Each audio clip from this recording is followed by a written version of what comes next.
Right. चलो thank you. नमस्कार मुलांनो. कालच आपण अभ्यास करताना रिव्हिजन सुरू केलं आहे. आपण भरपूर गोष्टी काल बोललोय. आपल्या एका लेसनचं कंप्लीट रिव्हिजन काल झालंय. काल आपण आपल्या पेशी रचना या धड्याबद्दल खूप डिटेलमध्ये सगळ्या गोष्टी सविस्तर बोललो. अ, धड्यामध्ये एका पेशीच्या रचनेमध्ये असलेल्या सगळ्या महत्त्वाच्या गोष्टी आपण काल कव्हर केल्या. पेशी म्हणजे काय? या पेशींची अंगकं कोणती असतात? बरोबर, पेशी आणि पेशी अंगके हाच आपला धड्याचं नाव आहे. तर ह्या पेशी अंगकांचा अभ्यास करताना, विचार करताना त्याच्या रचनेमध्ये जे काही लहान, मोठे, महत्वाचे आणि सगळ्या एकमेकांना जोडून असणाऱ्या गोष्टी ज्या होत्या, त्या सगळ्या आपण बघितल्या. जसं की प्रत्येक पेशीमध्ये एक महत्वाची गोष्ट असते, त्याला म्हणतात केंद्रक, बरोबर? त्यानंतर केंद्रकाच्या आजूबाजूला असतं सायटोप्लाझम. सायटोप्लाझमच्या आजूबाजूला असतात इतर इंद्रिय, म्हणजे छोटी-छोटी काय म्हणतात त्याला, पेशी अंगकं, बरोबर? आणि ह्या सगळ्यातनं बाहेर पडल्यानंतर प्रत्येक पेशीच्या बाहेर असते पेशीची एक भित्तिका, पेशी भित्तिका. त्याच्यामध्ये मायटोकॉन्ड्रिया आहेत, एंडोप्लाझ्मिक रेटिक्युलम आहेत, बरोबर? गॉल्गी बॉडीज आहेत आणि रायबोझोम्स आहेत, लायझोझोम्स आहेत. ह्या सगळ्या लहान-लहान पेशी अंगकांना आपण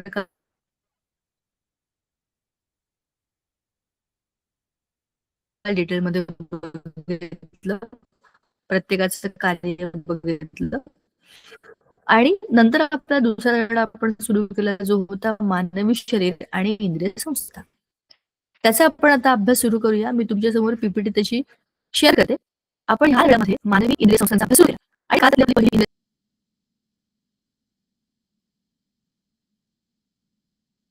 श्वसन संस्था, बरोबर, रेस्पिरेटरी सिस्टीम याचा अभ्यास काय झाला आणि आपण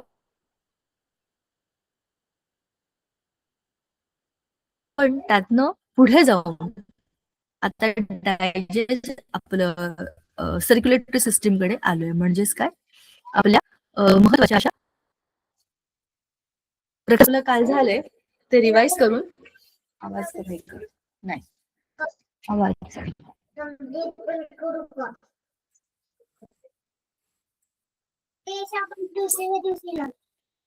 करूया. चला, मानवी शरीर आणि इंद्रिय संस्थांचा अभ्यास करताना प्रत्येक व्यक्तीच्या किंवा प्रत्येक प्राण्याच्या, अगदी वनस्पतीच्या शरीरामध्ये पण अनेक प्रकारच्या इंद्रिय संस्था काम करतात.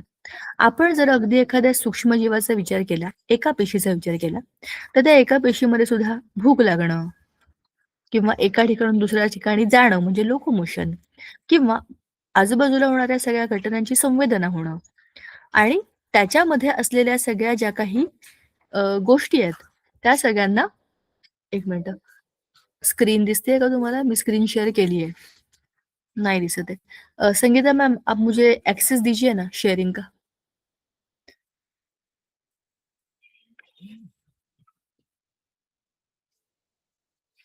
Can't share my screen, Y? चलो लेट मी चेक.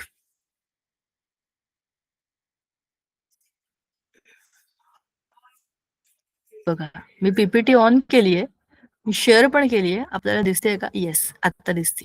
राईट. तर आपल्याला पीपीटी मध्ये जे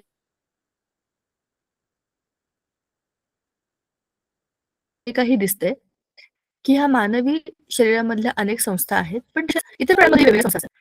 तशाच वनस्पतीमध्ये वेगवेगळ्या संस्था असतात. जसं त्याच्यामध्ये एक वनस्पतींमध्ये झायलम आणि फ्लोएम अशा दोन वेगवेगळ्या पेशी असतात. त्यांच्यामधनं वहनाचं काम होतं. पाण्याचं वहन करणं आणि अन्नाचं वहन करणं. अशा वेगवेगळ्या लाईफ प्रोसेसेस त्यांच्यामध्ये पण सुरू असतात. वनस्पतींमध्ये प्रकाश संश्लेषण होतं. ही स्वतःच एक खूप महत्वाची जीवन प्रक्रिया आहे, जी कुठल्याच प्राण्यामध्ये होत नाही. आणि म्हणूनच सगळे प्राणी वनस्पतींवर अन्नासाठी अवलंबून असतात, बरोबर? ह्या सगळ्या जीवनावश्यक प्रक्रिया म्हणजेच जीवन प्रक्रिया असतात. आपण त्यातली सगळ्यात पहिल्यांदा जी आपली शरीरामध्ये असणारी श्वसन संस्था ही बघितली. त्या श्वसन संस्थेमध्ये आपण 3 वेगवेगळ्या प्रकारच्या श्वसनांचा अभ्यास केला होता. की एक असतं बाह्य श्वसन, मग एक असतं पेशीय आणि मग असतं खरं श्वसन, ज्याच्यामध्ये या ग्लुकोजचा जो मॉलिक्यूल आहे तो ब्रेकडाऊन होतो आणि त्याच्यामधनं आपल्याला एनर्जी मिळते, बरोबर? आणि ही एनर्जी अंतःश्वसन म्हणजे बहिश्वसन, अंतःश्वसन आणि पेशी श्वसन म्हणजे पेशी लेवलला ह्यातनं जे काही एनर्जी मिळते ती आपण बघितली होती. आपल्या श्वसन संस्थेचं आपण डिटेलमध्ये जेव्हा डिस्कशन बघितलं तेव्हा त्याच्यामध्ये असलेली फुफ्फुसं, त्याच्यामध्ये असलेल्या श्वासनलिका, नाक, घसा आणि मग खाली असलेलं श्वासपटल ह्या सगळ्यांना डिटेलमध्ये एकत्रित आपण बघितलं होतं. एकटंच नुसतं नाक किंवा नुसतीच फुफ्फुसं किंवा नुसतं श्वासपटल, नुसता घसा किंवा श्वासनलिका हे श्वसनाचं काम पूर्ण करू शकत नाहीत. त्यांना एकमेकांना धरून एकत्रित एका सिस्टीम प्रमाणे काम करावं लागतं. जो श्वास आपण नाकातनं घेतो तो नाकाच्या पोकळीमधनं आपल्या श्वासनलिकेमध्ये जातो आणि श्वासनलिकेमधनं खाली आपल्या छातीमध्ये 2 फुफ्फुस आहेत. त्या दोनही फुफ्फुसांमध्ये हा श्वास सोडला जातो. त्याच्यामध्ये बाहेरनं आलेला ऑक्सिजन असतो, बरोबर? हा ऑक्सिजन आपल्या फुफ्फुसामधनं प्रत्येक वायुकोशात बघा, तुम्हाला आता फुफ्फुसाची रचना दिसली तर त्याच्यामध्ये वायुकोश म्हणजे छोटे छोटे अल्व्हिओलाई म्हणतात त्याला, ठीक आहे? हे असे द्राक्षासारखे जे गुच्छ दिसतात ना, त्याच्यामध्ये आजूबाजूला खूप साऱ्या ह्या रक्तवाहिन्यांचं जाळं असतं. बघा, असं पूर्ण त्याला गुंतलेलं असतं. अल्व्हिओलायच्या आजूबाजूला ह्या सगळ्या काय करतात? आपल्या फुफ्फुसाकडनं आलेल्या ऑक्सिजनयुक्त रक्ताला ह्याच्या भोवती फिरवतात आणि ह्या पेशींच्या मध्ये असलेला कार्बन डायऑक्साईड त्यातनं काढून घेतात. थोडक्यामध्ये फिरवायचा आहे, बरोबर? लंग्स मधून हा ऑक्सिजन रक्तापर्यंत पोहोचतो आणि तिकडून हा हृदयाकडे जातो आणि हृदय ते सगळीकडे फिरवत राहतं. म्हणजेच आपलं हृदय आणि आपले लंग्स हे एकमेकांच्या बाजूबाजूला ठेवलेले आहेत. का बरं? ते एकत्रित काम करतायत. नुसतं श्वसन किंवा नुसतं रक्ताभिसरण अर्धवट काम आहे. आपल्या शरीरामध्ये रक्त पंप होत राहतं. आपली पुढची सिस्टीमच ती आहे ना. शरीरामध्ये रक्त पंप होणं म्हणजे काय होणं? रक्त फिरतं राहणं. पण जर आपल्या शरीरामधलं सगळंच्या सगळं रक्त बिना ऑक्सिजनचं फिरलं तर काहीच उपयोग नाहीये, आपण जगूच शकणार नाही. ऑक्सिजनची गरज प्रत्येक पेशीला असते जगण्याकरता आणि ह्या ऑक्सिजन मधनं प्रत्येक पेशीमध्ये पेशीय श्वसन होत असतं. म्हणजे प्रत्येक पेशीमध्ये पेशीय लेवलला श्वसन होत असतं. त्याच्यामध्येच ग्लुकोज हा जो मॉलिक्यूल आहे तो ब्रेकडाऊन होतो आणि त्यातनं कार्बन डायऑक्साईड बनतो आणि त्याबरोबर त्याला ऊर्जा मिळते, एनर्जी मिळते. ही क्रिया निरंतरपणे चालू असते. आपण ह्या सगळ्या सिस्टीमला डिटेलमध्ये ऑलरेडी काल बघितलेलं आहे. आता श्वसन संस्थेची रचना सुद्धा आणि त्यानंतर त्याचं महत्व, श्वासपटलाचं महत्व हे सगळं आपण काल पाहिलंय. हृदयाबद्दल सुद्धा आपलं काल डिस्कशन बऱ्यापैकी सुरू झालेलं होतं की आपलं हृदय असतं 2 उभे आणि 2 आडवे एकत्र केले की ठेवतात 4 प्रकारचे आपले हृदयाचे पार्ट्स म्हणजे भाग. त्याला अलिंद आणि निलय असं म्हणतात. मग डावीकडचं असेल तर डावं अलिंद आणि उजवीकडचं असेल तर उजवं अलिंद आणि निलय असे त्याचे एकूण 4 भाग होतात. आणि हे खूप कॉम्प्लेक्स स्ट्रक्चर आहे. कुठला पाईप कुठून कुठे जोडला गेलाय, कुठून कुठे त्याची पाईपलाईन गेलीये, हे जरा कॉम्प्लेक्स आहे. पण वर्ण म्हणजे अलिंदाकडून निलयाकडे रक्त जातं आणि निलयाकडनं तर ते फुफ्फुसाकडे किंवा मग पूर्ण सगळ्या शरीराकडे फिरवलं जातं. हृदयाचं कार्य आहे की आकुंचन आणि प्रसरण पावणे. ते धक धक धक धक करत राहतं आणि एकदा अलिंद आणि एकदा निलय असे वर खाली वर खाली वर खाली आकुंचन प्रसरण पावतात आणि त्यातनं हृदयाच्या काय बरं म्हणतात त्याला ठोके आपल्याला ऐकू येतात. तर अशा पद्धतीने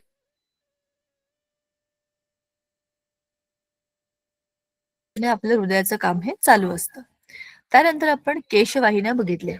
प्रत्येक पेशीच्या आजूबाजूला या केशवाहिन्यांचं जाळं असतं. केशवाहिनी उदाहरणार्थ आलेल्या धमन्यांना बारीक बारीक बारीक केश म्हणजे अगदी केसां एवढ्या बारीक अशा त्या वाहिन्यांच्या जाळ्याला सामोरं जावं लागतं आणि ह्या जाळ्याच्या मध्ये मध्ये सगळ्या पेशी आहेत.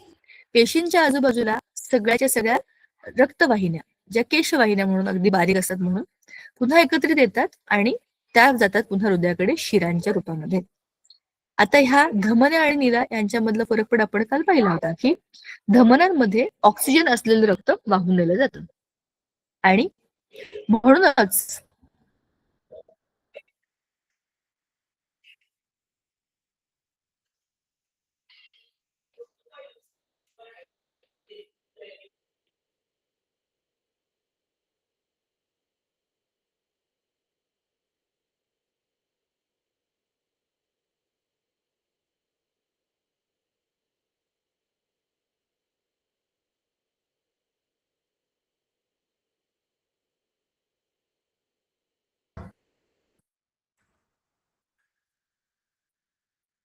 ओके. आय होप आता माझा आवाज आपण आपल्या ह्या झडपांबद्दल सुद्धा बोललो,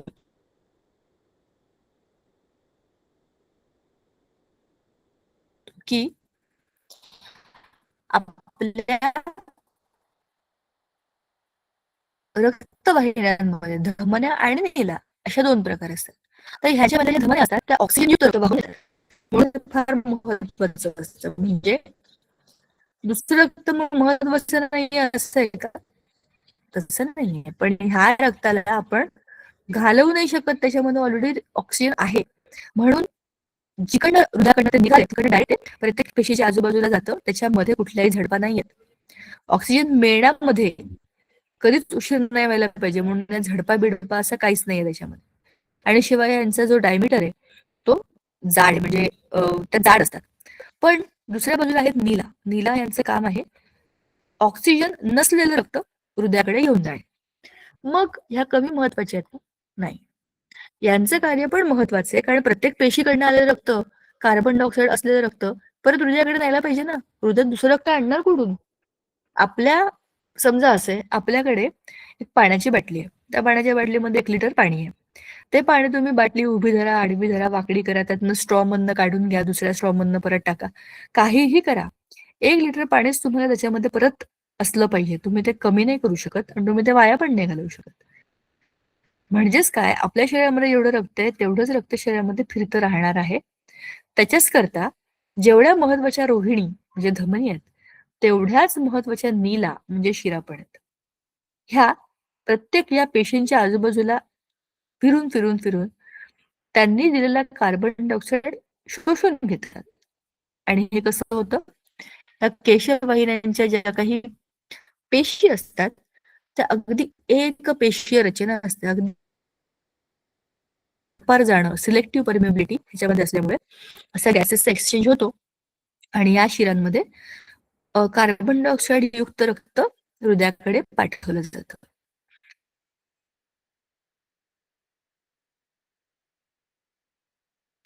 अशा पद्धतीने आपल्या हृदयाची रचना आपण बघितली होती. महत्वाचा एक कनेक्टिव्ह टिश्यू म्हणून रक्त आपल्याला सगळ्यांना माहिती आहे. कुठेही जखम झाली तरी रक्त येतं. कपाळाला लागलं तरी, बोटाला चिरलं तरी, गुडघा फुटला, मच्छर मुंगळा काही चावला आणि जोरात आपण खाजवलं तरी सुद्धा रक्त. कुठे तुम्ही बघा शरीराला कुठेही बघा तुम्हाला रक्त दिसतच. असं का असतं? रक्त आपल्या शरीरामध्ये सगळीकडे पसरलेलं आहे. तुम्ही म्हणाला केस कापले तर रक्त येत नाही.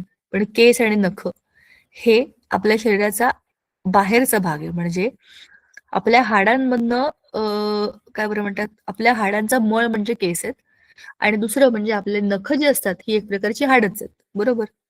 त्यामुळे त्यांचा विचार नाही करायचा. दातांमधनं पण रक्त येत नाही, हिरड्यांमधनं रक्त येतं. बरोबर? त्याचा अर्थ असा आहे की जिथे-जिथे आपल्या स्किनमध्ये किंवा आपल्या त्वचेमध्ये काही डॅमेज होतो, काही दुखतं, फुटतं, काही होतं, तिकडनं रक्त येतं. हाडांचा आणि रक्ताचा काही संबंध नाहीये. हाडांमध्ये रक्त नसतं.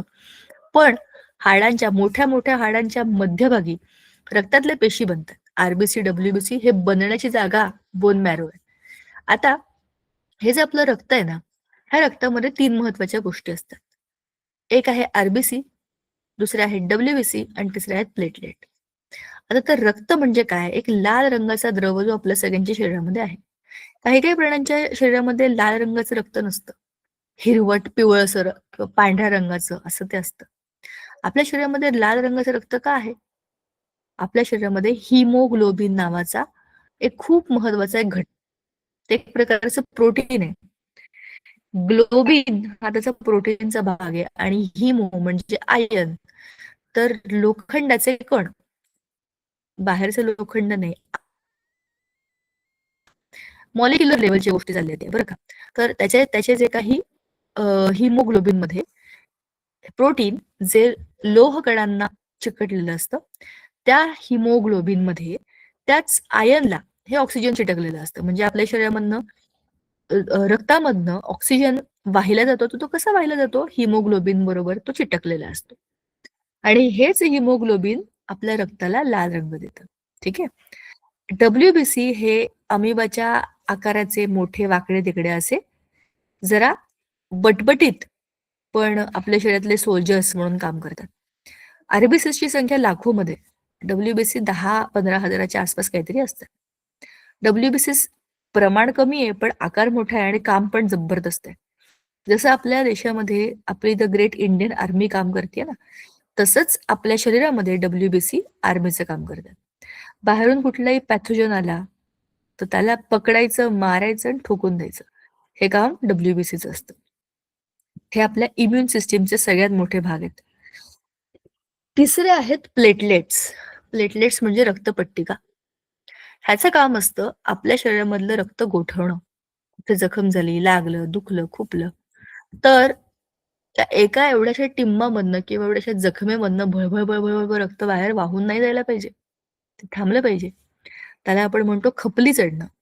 कुठेही लागलं तरी पण त्याला खपली चढते आणि आपोआप रक्त येणं बंद होऊन जातं, बरोबर? पण त्या खपली चढण्याच्या प्रोसेसच्या आधीच रक्त गोठायला सुरुवात होते.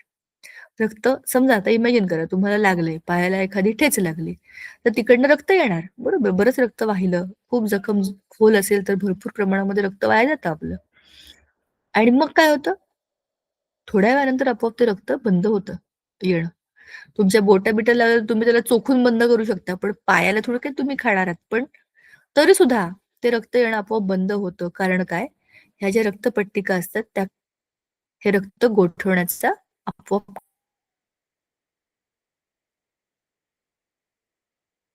काम करतात.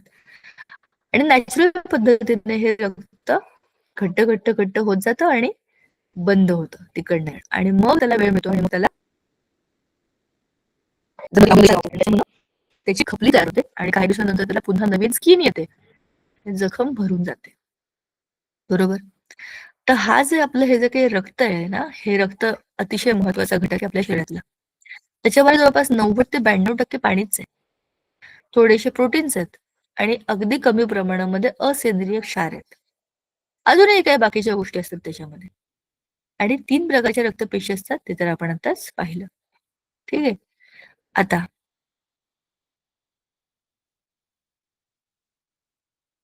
इकडे ना एक चित्र दाखवलंय. नॉर्मल ब्लड आणि अनेमिया. आपल्या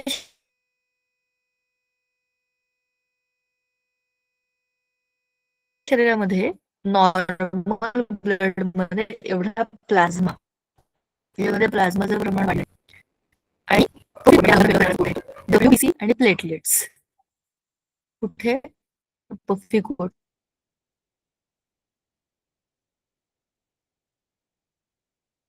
मध्ये आणि हेमॅटोक्रिट म्हणजे शरीरामध्ये आरबीसीसची कमी असणं. सिकल सेल अनेमिया हा पण एक अनेमियाचा एक प्रकार आहे बरं का, माहिती म्हणून सांगते. ह्याच्यामध्ये आपले जे काही आरबीसीज असतात ना, त्या अशा चपट्या चपट्या गोळ्यांसारखे असतात. सिकल सेल अनेमियामध्ये त्या आरबीसीचा आकार असा वाकडा तिकडा होतो. सिकल म्हणजे वाकलेले किंवा डिफॉर्म असे ते आरबीसीज असतात. त्याच्यामुळे परत ते त्याचं काम नीट करू शकत नाही आणि व्यक्तीला थकल्यासारखं वाटतं. रक्ताची कार्य काय आहेत? सगळ्यात महत्वाचं कार्य आहे वायूंचं वहन. त्याच्यानंतर हॉर्मोन्सचं आणि एन्झाईम्सचं वहन. परिवहन करणारी संस्था आहे ती. पूर्ण शरीरामध्ये सगळीकडे रक्त पसरलेलं असतं. त्या रक्तामधनं ऑक्सिजन दिला जातो. कार्बन डायऑक्साईड घेतला जातो. वाढीचे वेगवेगळ्या प्रकारचे इतर अनेक प्रकारचे हॉर्मोन्स म्हणजे संप्रेरक ज्या ठिकाणी पोहोचायला पाहिजे तिकडे बरोबर पोहोचवली जातात. शरीरामध्ये नको असलेला जो काही कचरा आहे, अगदी पेशी लेवलचा कचरा रक्तामध्ये टाकला जातो आणि रक्त फिल्टर करून ते युरिन मार्फत शरीराच्या बाहेर टाकला जातो. बरोबर? आपल्या पोटामध्ये डायजेस्टिव्ह सिस्टीम मध्ये आपण जे काही खातो ते रक्तामध्येच शोषलं जातं. म्हणजे आपल्या शरीरामध्ये सगळ्यात महत्वाची जी कामं आहेत इकडे तिकडे फिरवण्याची सगळ्या गोष्टी सगळी करतो कोण? आपल्या शरीरातलं रक्त करत असतं. त्यानंतर ह्या रक्ताचं आणखी एक महत्वाचं काम म्हणजे काय? की आपल्या शरीरातल्या सगळ्या वेगवेगळ्या घटकांना जोडणं. म्हणजे बघा ना, तुमच्या श्वसन संस्थेला तुमची रक्ताभिसरण संस्था जोडलेली आहे. त्याला कारणच आहे की त्याच्यातनं रक्त वाहतंय. सगळ्यांना एकमेकांशी जोडून ठेवण्याचं महत्वाचं कार्य रक्ताचं असतं. मग आहे शरीर रक्षण. शरीरामध्ये प्रतिपिंडाची निर्मिती होते आणि ते सूक्ष्म जीवाणू आणि इतर उपद्रवी कण यांच्यापासून शरीराचे रक्षण करतात. विकार आणि संप्रेरकांचं परिवहन करतात. तापमानाचं नियमन, बरोबर? आपल्या शरीराचं तापमान 37 डिग्री सेल्सिअस इतकं राहायला पाहिजे. ह्याच्याकरता आपल्या शरीरामधलं रक्त बाकीच्या सगळ्या सिस्टीम्स बरोबर मदत करून ते मेंटेन करतं. सोडियम, पोटॅशियम या क्षारांचा समतोल ठेवतं. रक्तस्राव झाल्यावर गुठळी निर्माण करून जखम बंद करणं हे कार्य प्लेटलेट आणि रक्तद्रव्यातील फायब्रिनोजेन नावाचे प्रथिनं करतात. म्हणजेच काय? प्रत्येक गोष्टीत आपल्या शरीराला मदत करणारं आपलं रक्तच असतं. मग मानवी रक्तगट हा आपल्या धड्याचा शेवट आहे. 4 प्रकारचे रक्तगट असतात. ए, बी, AB आणि O. AB हा रक्तगट बघा इथे AB दिलं आहे खाली. हा AB रक्तगट सगळ्यांचं रक्त घेऊ शकतो. Universal acceptor.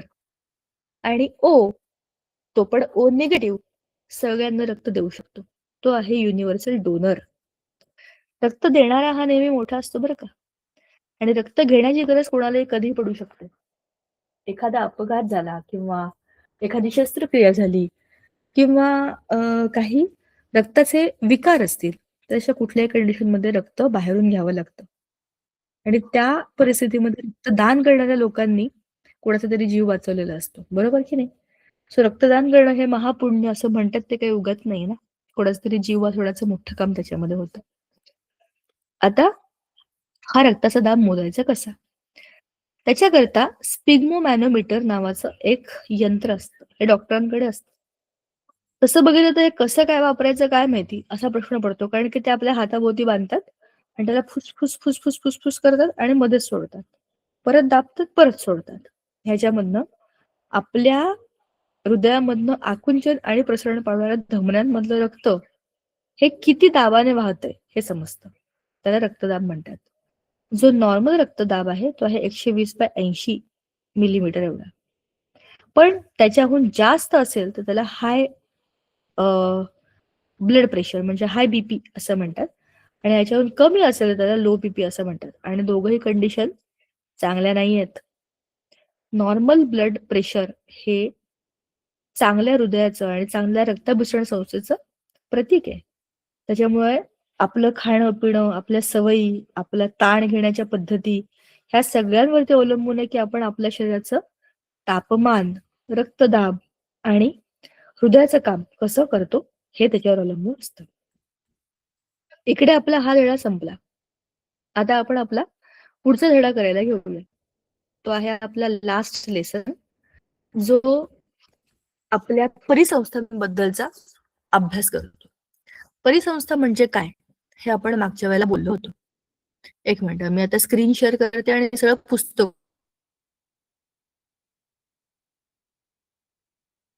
ओपन करणार आहे. परिसंस्था आपण डायरेक्ट आपल्या पुस्तकातनं बघूया.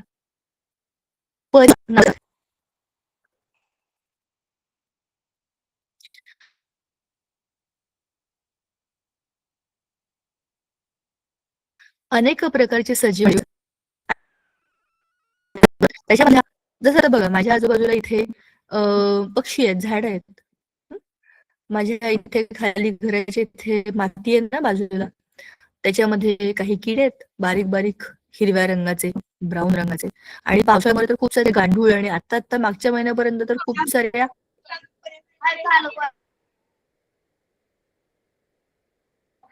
शंख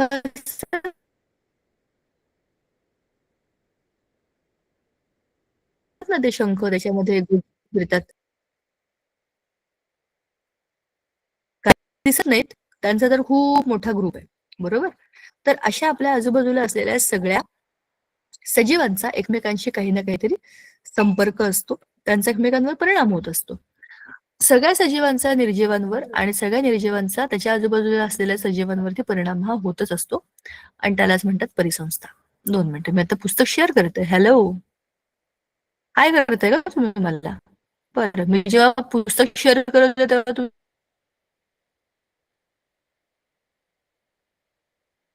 मला दिसत नव्हतात बरं का. आता चला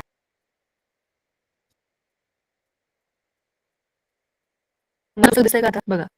मी हेच शेअर करत होते. हा आपल्याला तिसरा धडा आहे, शेवटचा धडा आहे रिव्हिजनचा.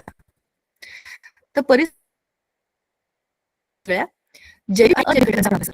जैविक घटक म्हणजे जे आपण बघूया की हवा, पाणी, माती, बरोबर, अशा अनेक घटकांचा त्याच्यामध्ये समावेश,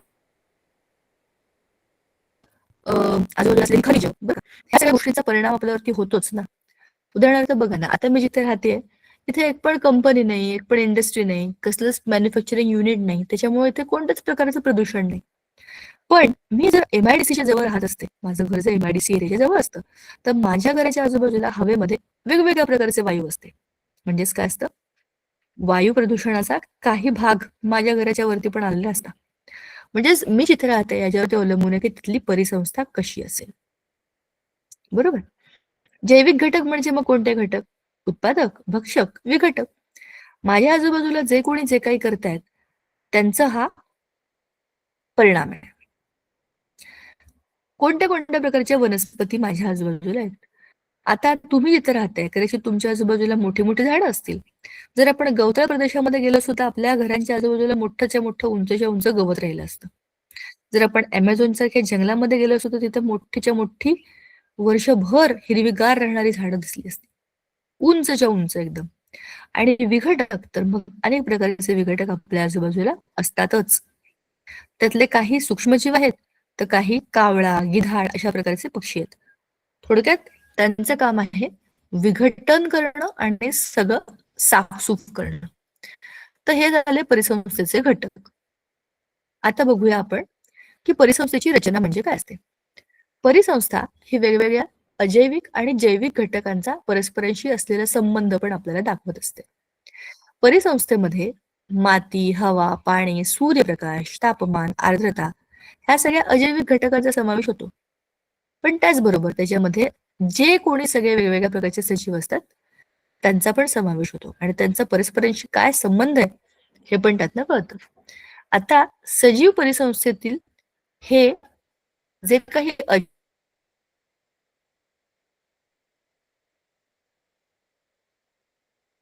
अजैविक घटक असतात त्यांचा पण आपल्या जगण्याकरता आपण पाण्यावरती अवलंबून आणि पाणी तर अजैविक घटक आहे. आपल्या आजूबाजूला हवा आहे आणि हवा हे अनेक वायूंचं मिश्रण आहे.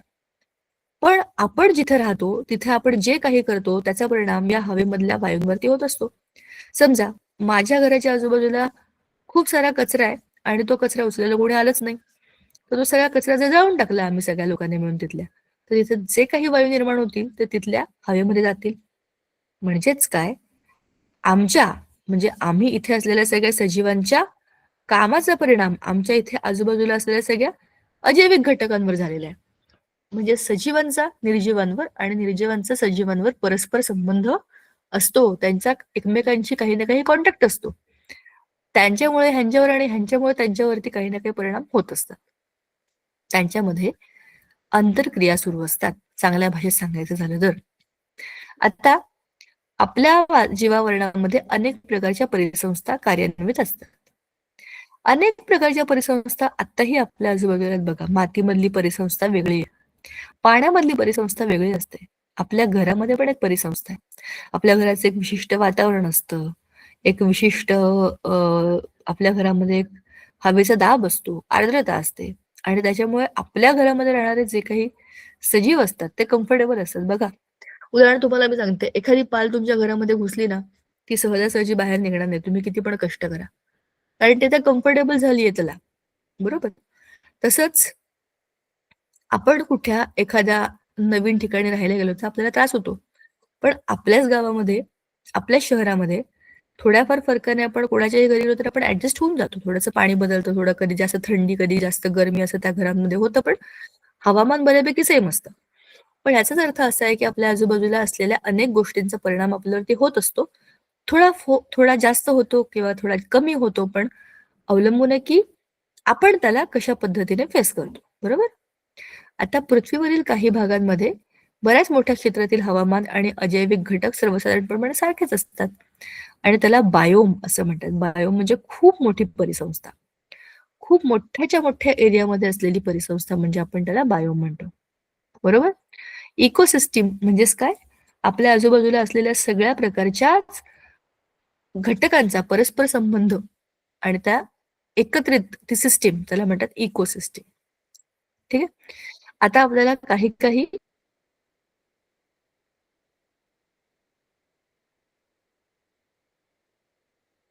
परिसंस्था आपल्या धड्यामध्ये दिलेल्या आहेत. पण त्याचे 2 भाग. एक आहे भूपरिसंस्था आणि जलपरिसंस्था आणि ह्या बायोम्स आहेत. म्हणजे खूप मोठ्या अशा परिसंस्था. भूपरिसंस्थांमध्ये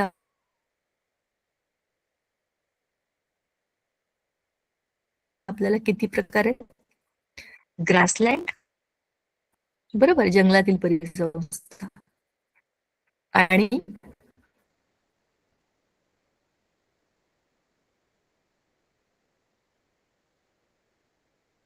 बर्फाळ प्रदेश एक परिसंस्था. जंगलातील परिसंस्थांनंतर आधी गवताळ. हो. त्या परिसंस्था म्हणजे काय? जिथे आजूबाजूला फक्त गवतच गवत आहे. आणि त्या गवतावरतीच सगळ्यांचं एकमेकांशी जीवनमान अवलंबून आहे. अशी सगळी परिसंस्था म्हणजे गवताळ परिसंस्था. चित्रामध्ये बघूनच आपल्याला समजतं की इथे प्रचंड प्रमाणामध्ये गवत, मोठं मोठं उंच गवत उगवतं. अशा ठिकाणी कुठल्या प्रकारचे प्राणी असतील? असे प्राणी जे गवत खातात. मग जिथे खूप गवत खाणारे प्राणी असतात तिथे त्या प्राण्यांना खाणारे प्राणी सुद्धा असणारच की नाही. म्हणजेच काय? हा रंग बघा आता. ह्या गवताचा रंग बघा. हे वाळलेलं गवत आहे. तर ह्या पिवळ्या रंगाचा अर्थ असा आहे की ह्या वाळलेल्या गवतामध्ये आता आपल्याला वाघ किंवा सिंह, बिबट्या, जिराफ अशा अशा रंगाचे जे काही प्राणी आहेत, ह्या बॅकग्राऊंडला मॅच होणारे असे सगळे दिसणार आहेत. आता ह्या सगळ्यांचं अन्न एकमेकांवरती कसं अवलंबून आहे? गवत हा सगळ्यात महत्वाचा मुद्दा आहे. खूप मोठ्या प्रमाणात गवत. हे जरी वाळलं तरी पण वाळलेलं गवत खाणारे दुसरे प्राणी असतात की नाही? तर हे गवत खाणारे सगळेच्या सगळे शाकाहारी प्राणी इथे असतील. या शाकाहारी प्राण्यांना खाणारे मांसाहारी प्राणी इथे असतील. म्हणजेच काय? या गवताळ भागामध्ये आपल्याला सिंह दिसतो. सिंह. बरोबर? वाघ, चितळ हे टर्शरी अॅनिमल्स म्हणजे तृतीय भक्षक प्रकारचे किडे इझिली बघायला मिळतात. गवत आहे ना ते, तिथे खूप लोकांचं पोट भरतं. मग दुसरी आहे आपली परिसंस्था. कुठलंही जंगल आहे. जंगलामध्ये खूप मोठ्या प्रमाणामध्ये हिरवळ असते. चांगलं मुबलक प्रमाणामध्ये पाणी असतं. अशा ठिकाणी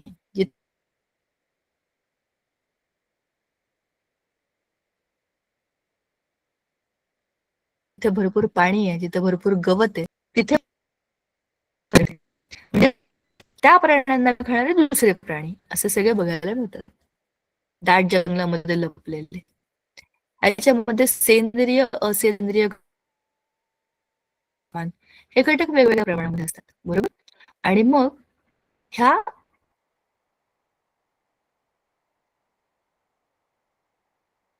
जंगलातल्या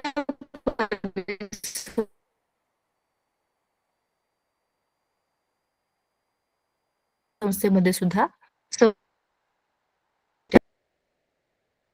संस्था कोणती आहे?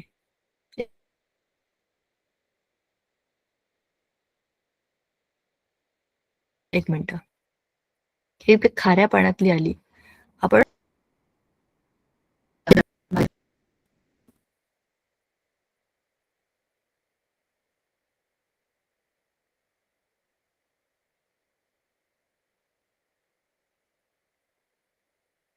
अरे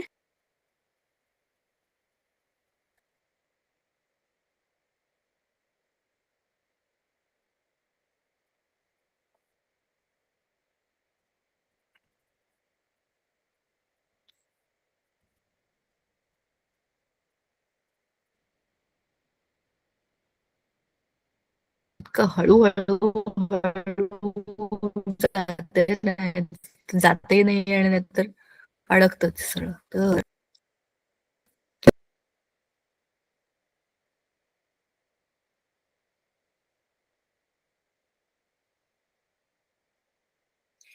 चला परत जरा खाली येऊ. हा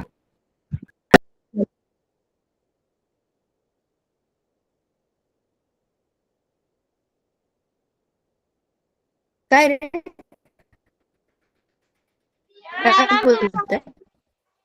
आणि जंगलातील परिसंस्था सुद्धा आपण आताच बघितलं. ते कोणत्या कोणत्या प्रकारचे प्राणी असतात ते आपण डिस्कस केले. ठीक आहे. आता माझा आवाज येत नाही, मला अंदाज मला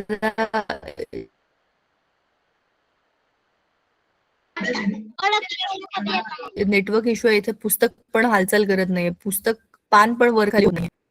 मला अंदाज आता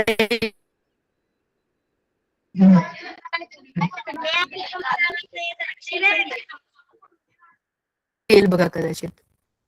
आता येतोय का? बोलते मी, मगाशी थांबले होते.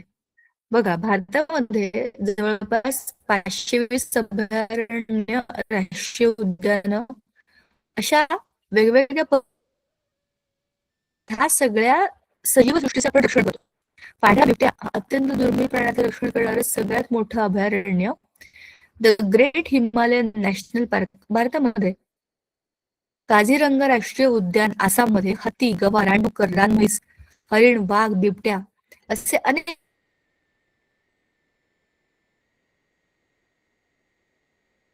प्राणी आहेत. जगात सापडणारे तृतीयांश गेंडे वाघांकरिता प्रसिद्ध आहे. आणि गुजरात मधलं गीर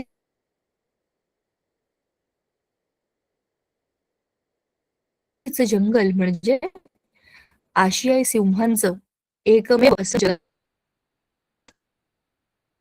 परिसंस्था म्हणजे काय? पण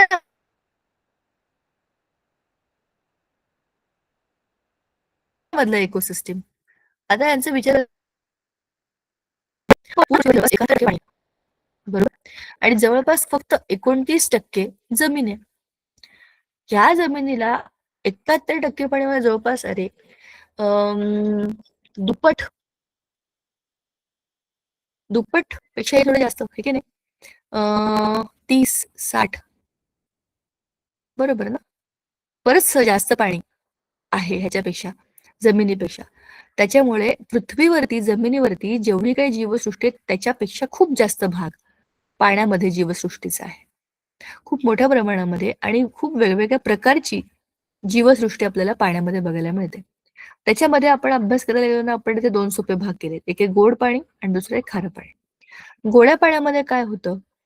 जे काही पाणी वाहत आहे किंवा जे समुद्राचं नाहीये, तळे, सरोवर किंवा पावसाचं पाणी, ह्या सगळ्यामधनं ज्या काही संस्था बनतात त्या असतात गोड्या पाण्याच्या परिसंस्था. ह्या परिसंस्थेमध्ये नदीद्वारे पाण्याच्या प्रवाहामध्ये ऊर्जेचं संक्रमण होतं आणि त्या जलभागाच्या तळावरती असंख्य विघटक असतात. ते वनस्पती आणि प्राण्यांच्या मृत शरीरावरती विघटनाचं कार्य करून त्यांच्यामधल्या अजैविक घटकांमध्ये रूपांतर करतात. म्हणजेच काय? आपल्या गोड्या पाण्यामध्ये असलेले मासे, ते मासे ज्यांना खातात ते बारीक बारीक सजीव, त्या छोट्या माशांना खाणारे मोठे मासे, त्या मोठ्या माशांना खाणारे आणखीन मोठे मासे, ही सगळीच्या सगळी एक मोठीच्या मोठी सिस्टीम आहे. बरोबर. अशीच सिस्टीम खाऱ्या पाण्यामध्ये सुद्धा असते. खारं पाणी म्हणजे समुद्राचं पाणी. सगळे समुद्र एकमेकांना जोडलेले आहेत आणि ह्या सगळ्या समुद्रांमधनं सगळ्या सजीवांना एकमेकांना जोडणारं म्हणजे तिथली माती असेल, समुद्रातली माती, समुद्राच्या खाली पण तळामध्ये माती आहे, तिथे जमीन आहे, त्या जमिनीवरच ते पाणी आहे. तर तिथले बारीक बारीक लहान लहान खाऱ्या पाण्यामधले प्लॅन्क्टॉन्स, त्यांना खाणारे छोटे मासे, त्यांना खाणारे थोडे मोठे, त्यांना खाणारे त्याहून मोठे, अशी एक मोठीच्या मोठी साखळी तयार होते सजीवांची. आणि हे सगळे सजीव खाऱ्या पाण्यामधले एकमेकांची अन्न साखळी पूर्ण करतात. बरोबर. आणि जेव्हा कोणताही म्हणजे पाण्यामधला कोणताही प्राणी जेव्हा मरतो, गोड पाणी म्हणा नाही तर तिखट पाणी म्हणा, तिखट म्हणजे खारं पाणी, या कोणत्याही पाण्यामधला कुठलाही सजीव जरी मेला तरी पण त्याच्या शरीराचं विघटन होतं. म्हणजे काय? पाण्यातल्या पाण्यात ते विरून जातात, गायब होऊन जातात. अशा पद्धतीने ह्या सगळ्या परिसंस्था टिकून असतात. आता मानवाच्या विविध कृतींचा या परिसंस्थांवरती परिणाम होतो का? नक्की होतो. आपण साधा विचार करूया की भूभागावरच्या ज्या परिसंस्था आहेत ज्या आपण बघितल्या, त्या भूपरिसंस्थांवरती आपला काय परिणाम होतो? आपण काय करतो? स्वतःच्या स्वार्थाकरता त्या भूपरिसंस्थांमध्ये खाणकाम करतो, बिल्डिंगा बांधतो, जंगलतोड करतो किंवा अ, एखाद्या मातीचा म्हणजे जसं की तुम्हाला माहितीये का मुंबई सुद्धा समुद्रातलं पाणी मागे ढकलून किंवा नदी तिथल्या ज्या नद्या आहेत त्यांना त्याच्यात भर घालून घालून तिथे जमीन बनवलेली आहे. ह्याचाच अर्थ असा आहे की आपण त्या नॅचरल सिस्टीमला काहीतरी चेंज केलं ना. जंगल तोडून तिथे तुम्ही माणसांना राहण्याकरताची वस्ती तयार केली किंवा त्या जंगलाचा काही भाग शेती म्हणून वापरला म्हणजेच तुम्ही त्या नॅचरल सिस्टीमला गडबड करून टाकली. त्या झाडांवर असणारे जे काही पक्षी, प्राणी, कीटक जे कोणी होते ते सगळ्यांची घरं गेली ना डायरेक्टली आणि मग आता ते राहणार कुठे? म्हणजे परिसंस्थेचा एक खूप महत्वाचा भाग आपल्या कृतीमुळे डॅमेज झाला. तसंच जेव्हा पूर येतो किंवा भूकंप येतो किंवा कुठेतरी वणवा पेटतो, ह्या कुठल्याच कृती आपण नाही केल्या, निसर्गतः होणाऱ्या कृती असतात त्या. त्याच्यात कोणामध्येच आपला काही हात नाहीये आणि आपल्या हातात पण त्या नाहीयेत. पण जेव्हा अशा सगळ्या गोष्टी होतात, तेव्हा त्याचा परिणाम मात्र आपल्यावर होतो, सगळ्या सजीवांवर होतो. म्हणजे मानवाच्या हस्तक्षेपामुळे परिसंस्थेमध्ये ऱ्हास होतो. पण परिसंस्थेच्या एखाद्या नैसर्गिक कुठल्यातरी गोष्टीमुळे मानवावर सुद्धा पण परिणाम होतो ना, बरोबर? आता ह्या सगळ्या परिसंस्थेमध्ये सगळे एकमेकांना जोडलेले असतात. त्याच्यामधल्या काही महत्त्वाच्या गोष्टी ज्या आपल्या पुस्तकात दिलेल्या आहेत, की ह्या परिसंस्थेच्या ऱ्हासाला कारणीभूत ठरणाऱ्या माणसाच्या कोणत्या-कोणत्या सवयी आहेत. आपण कोणत्या-कोणत्या प्रक्रिया करून ठेवल्यात त्याच्यामुळे आपलं सगळं इकोसिस्टम गडबडली. सगळ्यात पहिल्यांदा आहे लोकसंख्या वाढ आणि संसाधनाचा वाढलेला वापर. आता तुम्हाला एक मी साधा प्रश्न विचारते. एक घर आहे. त्या घरामध्ये आई-बाबा, एक मुलगा आणि त्याला एक छोटी बहीण असे 4 लोकं राहतात. 4 लोकांना पुरेल, मावेल एवढ्या घरामध्ये त्या घराच्या जागेमध्ये ते चौघजण नीट राहतायत. आता त्या घरामध्ये त्यांच्या नात्यामधल्या लांबच्या गावातली 2 मुलं आली. शिक्षणाकरता आली त्यांच्या घरी ती. घर तेवढंच आहे. आणखीन 2 छोटी मुलं त्यांच्याबरोबर राहतायत. ठीक आहे. त्यांची स्वतःची 2 मुलं आणि ही 2 मुलं गावामधनं आलेली. त्यांचेच कोणतरी नातेवाईक आहेत ते. ते काही ओळखीचे आहेत, परिचित आहेत तो काही भाग नाही. पण त्या घरामध्ये आता एकूण माणसं किती झाली? 6. अंघोळीचं पाणी, प्यायचं पाणी, वापरायच्या वस्तू, स्वयंपाक, दूध, गॅस, इलेक्ट्रिसिटी ह्या सगळ्या गोष्टींच्या वापरामध्ये वाढ होईल की नाही मला सांगा? चला, 2 छोटी मुलं आली ठीक आहे. त्या 2 मुलांना सांभाळायला त्यांची आजी पण आली गावावरनं. आता विचार करा, ज्या घरामध्ये 4 माणसं राहत होती, त्या घरामध्ये आता 7 माणसं राहतायत. 2 छोटी मुलं आणि 1 मोठी व्यक्ती. या तिघांची वाढ त्या 4 लोकांच्या फॅमिलीमध्ये झाली. आता त्या बिल्डिंगमध्ये जर त्या बिल्डिंगमध्ये लिफ्ट आहे आणि त्या 4 लोकांना जाणं-येणं, त्यांच्या जेवढ्या फेऱ्या ठरल्या तेवढ्या फेऱ्या मावतील, मॅनेज होतील, अशी एक सिस्टम चालली आहे. आता त्याच्यामध्ये जवळपास डबल लोकं आहेत. म्हणजे 4चे आता 7 झाले ना, डबलला 1 कमी आहे. अशी सिस्टम चालली आहे. आता तुम्ही विचार करा त्या सिस्टमवर ताण येणार नाही का? हे झालं उदाहरण एका छोट्याशा घराचं. आता विचार करा, आपल्या शहरामध्ये जिथे जवळपास एक 10,000 लोकांना, 50,000 लोकांना सगळ्या गोष्टी मुबलक प्रमाणामध्ये येण्याची कॅपॅसिटी आहे आपल्या शहराची. चांगलं पाणी, हं, चांगलं अन्न, चांगल्या आरोग्य सुविधा आणि चांगले रस्ते. ह्या सगळ्या गोष्टी आपल्याला चांगल्या टिकाऊ आणि चांगल्या क्वालिटीच्या मिळाव्या ह्याच्याकरता आपण जो टॅक्स भरतो, त्याच्यामध्ये जवळपास 50 लोकांचं भागेल अशी सिस्टीम आहे. पण त्या शहरामध्ये बाकीच्या अनेक गावांमधली, दुसऱ्या शहरांमधली अनेक लोकं आली. स्थलांतरित होतात की नाही लोकं? चांगला जॉब मिळावा म्हणून, चांगलं शिक्षण मिळावं म्हणून, चांगल्या आरोग्य सुविधांसाठी. आणि कोणाचंच चुकीचं नाहीये कारण प्रत्येक माणूस चांगल्या गोष्टींच्या शोधामध्ये असतो. पण या सगळ्यामुळे लोकसंख्या एकतर आपल्या देशातली फार आहे. त्याच्यामुळे आणि ती लोकसंख्या एकाच ठिकाणी जर वाढत गेली, त्याला आपण शहरीकरण म्हणतो, जो खालचा मुद्दा आहे. ह्या सगळ्यामुळे काय होतं? संसाधनांवरती ताण येतो ना. 50,000 लोकांना सांभाळायचे आणि लोकं झाले 1,00,000. तर ₹5 कोथिंबीर मला ₹10 विकावी लागणार आहे. कारण घेणारी लोकं डबल झालेत, आहेत त्या गोष्टी कमी झाल्यात. जर मला 2 तास प्यायचं पाणी सोडता येईल सगळ्या लोकांना, तर मला 1च तास सोडावं लागेल. कारण की लोकांची संख्या डबल आहे आता. एवढ्या सगळ्या लोकांना पाणी मिळायला पाहिजे, पण पाणी आहे तेवढंच आहे. इलेक्ट्रिसिटी समजा सोपं, मला माहिती नाहीये सध्याचा रेट काय आहे. पण समजा ₹5 रेटने 1 युनिट देणार असतील, तर डबल लोकं आहेत. आता त्यांना भाव पण डबल करावा लागेल ना. मागणी डबल झाली आहे, पण पुरवठा कमी आहे ना. संसाधनं आहेत तेवढीच आहेत, पण लोकसंख्येमध्ये झाली आहे वाढ. अशा प्रॉब्लेमला सॉल्व्ह कसं करणार? जिथे प्रत्येक माणसाला एक-एक पोळी मिळायला पाहिजे अशी कंडिशन असू शकते. तिथे लोकच डबल झाली, तर त्या एक-एक पोळीला अर्ध-अर्ध करावं लागेल की नाही? सिंपल आहे. तुम्ही एकटे माझ्याकडे आलात, तर मी तुम्हाला चॉकलेट देईन. तुमच्याबरोबर तुमची बहीण आली, तर माझ्याकडे एकच चॉकलेट आहे. मी तुम्हाला दोघांना अर्धी-अर्धी करून देईन ना. सिंपल एक्झाम्पल हेच आहे. जितकी लोकं वाढतात, तितकी त्याचे डिव्हिजन्स वाढतात. म्हणजे आहे त्या वस्तू विभागून द्याव्या लागतात आणि याच्यामुळे संसाधनांवरती ताण येतो. शहरीकरण, जसं आपण मगाशीच म्हणालो, की अधिकाधिक शहरांचा विकास, गावांच्याही सीमा शहरामध्ये जोडून टाकायच्या आणि मग त्या गावाला शहरामध्येच ॲड करून टाकायचं. ह्याच्यामुळे आपल्याला असं वाटतं, की आपण फार प्रगती करतोय. पण शहरामध्ये गेल्यामुळे होणारे जे नुकसान आहेत, जे काही काय बरं म्हणतो आपण त्याचे गैरफायदे आहेत, ते आपल्याला आपोआप समजायला लागतात. प्रदूषण, धकाधकीचं जीवन, आवाज, कोलाहल भरपूर असतो शहरामध्ये. बघा डेव्हलपमेंट फुकट येत नाही. डेव्हलपमेंट आपल्या बेसिक गोष्टींना चेंज करूनच येते. बरोबर? शांतता किंवा आपण त्याला काय म्हणू, एक प्रकारचं चांगलं आरोग्य, कमी प्रदूषण, ह्या सगळ्या गोष्टी आपोआप बदलून जातात. आणि अधिकाधिक शेतजमीन, दलदलीचा भाग, पाणथळीचं क्षेत्र, जंगल, गवत वगैरे ह्या सगळ्याला तुम्ही जर शहरच करत गेलात, तर मग गाव काय राहील, जंगल काय राहील, बरोबर? काहीच राहणार नाही ना, सगळीकडे शहरच शहर होईल. त्यामुळे सगळंच्या सगळं सिस्टमच बदलतं. मग हे औद्योगिकरण आणि वाहतूक, उद्योगधंदे आणि वाहतूक या सगळ्यामुळे काय होतं, सगळ्याच्या सगळ्या सिस्टमवरती ताण येतो. कारण की त्याच्यात कच्चा माल आणि त्याच्यावर प्रक्रिया ह्या 2 गोष्टी होतात. प्रक्रिया करण्याकरता पाणी, लाईट, हवा सगळ्या गोष्टी लागतात ना आणि या सगळ्या गोष्टी इझिली मिळतात. त्या इझिली मिळाल्यावरती त्याच्यावरती प्रक्रिया केल्यावर भरपूर कचरा निर्माण होतो, भरपूर प्रदूषण निर्माण होतं आणि ह्या सगळ्याला आपण निसर्गामध्ये सोडून देतो आणि आपणही त्या निसर्गातच राहतो ना.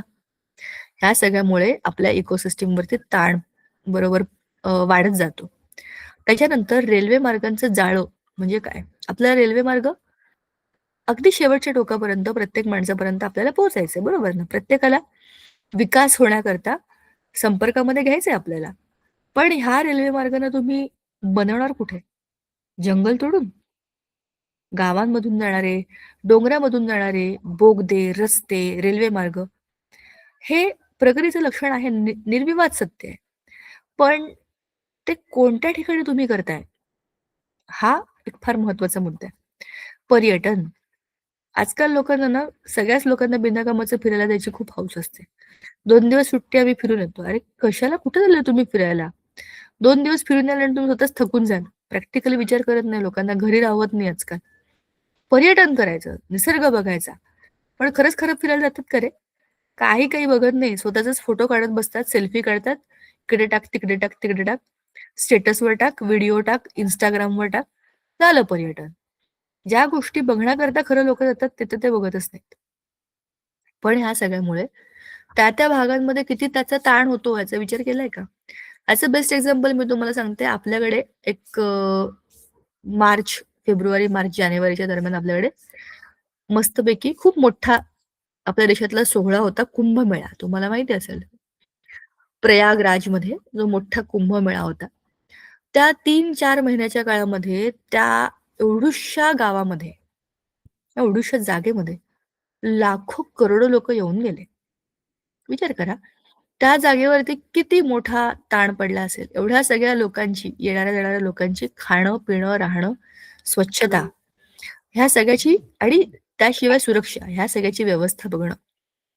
हे अतिशय मोठं काम पर्यटनामुळे बघा त्यातनं रोजगार निर्माण होतो आणि चांगली गोष्ट आहे. म्हणजे मी त्याला काही नावं नाही ठेवत आहे. पण मी विचार करते, की तिथल्या लोकांवरती किती ताण आला असेल. आम्ही जेव्हा गेलो होतो तिथले जे पोलीस काका होते ते असे ड्युटी त्यांची 12-12 तासाची ड्युटी असायची आणि इतके थकलेले असायचे ते. कारण की 12 तास इतके लोकं सतत त्यांचा भैय्या कहाँ जाना है? भैय्या कहाँ है प्रयागराज? भैय्या कहाँ है वो तट? ते लोकं 1 किलोमीटर सांगायचे. कोणालाही तुम्ही विचारा. ते लोकं हसतमुखाने त्यांचं काम करत होते, पण त्यांच्यावर किती ताण आला असेल विचार करा बरं. रोज एवढ्या लोकांना मॅनेज करायचं, रोज एवढ्या लोकांना. सो अशा गोष्टी होतात. आणि मग त्याच्यानंतर आपण स्वतःच अनेक धरणं बांधतो, बिल्डिंगा बांधतो, भरपूर गोष्टी करतो. त्याच्यामुळे आपल्या पाण्याच्या ज्या काही सिस्टम आहेत, त्याच्यावरतीही आपण ताण देतो.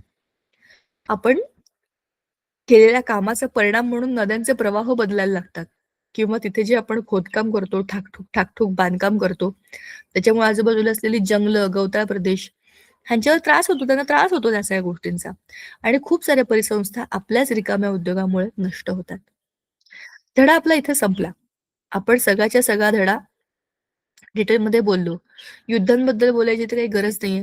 आपल्याला माहिती आहे, की अजूनही जगामध्ये बऱ्याच ठिकाणी युद्ध सुरू आहेत आणि या युद्धांमुळे कित्येक लोकांचे जीव गेलेत, नुकसान झालंय, आर्थिक नुकसान, सामाजिक नुकसान. ह्या सगळ्यामुळे आपल्या सगळ्या निसर्गाच्या सिस्टमवर त्रासाचा एक दुःखाचा अनुभव असतो तो. म्हणजे कोण जिंकलं, कोण हरलं याच्यापेक्षा नुकसान किती झालं हा विचार केला तर समजतं, की कोणाचाच फायदा होत नाही. हो की नाही?